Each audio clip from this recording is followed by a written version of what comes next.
దాంపత్య జీవితానికి సంబంధించినటువంటి అంశాలు, వైవాహిక జీవితానికి సంబంధించిన స్థితిగతుల పట్ల తస్మాత్ జాగ్రత్త. భార్యాభర్తల మధ్య అనవసరమైనటువంటి విరోధాలు వచ్చేటువంటి అవకాశం, ప్రత్యేకించి జన్మరాశిలో రాహు యొక్క సంచారం కూడా జరుగుతుంది కాబట్టి ఆరోగ్యపరమైనటువంటి అంశాలను గురించి కూడా ఎక్కువగా మీరు ఆలోచించండి.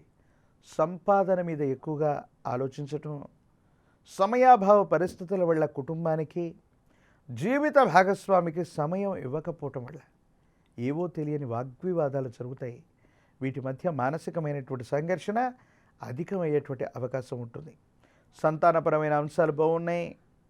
ఆర్థికపరమైనటువంటి స్థితిగతుల కోసం మీరు కొత్త ప్రణాళికల వల్ల ఆదాయ మార్గాలను వెతుక్కోవటమే కాదు, మీరు ప్రారంభం చేసే కొత్త ఉద్యోగం లేదా కొత్త వ్యవస్థ లేదా కొత్త వ్యాపారం అనుకూలవంతమైనటువంటి పరిస్థితులకు కారణమయ్యేటువంటి అవకాశం ఉంది.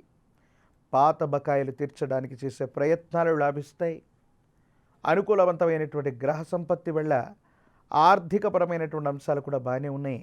కానీ ఆరోగ్యపరమైన అంశాల పట్ల, వివాహ సంబంధమైనటువంటి జీవితం, వైవాహిక జీవితంలో భార్యాభర్తల మధ్య అనుకూలత, ఈ రెండు అంశాల గురించి మాత్రమే జాగ్రత్తగా ఉండటం చెప్పదగినటువంటి సూచన.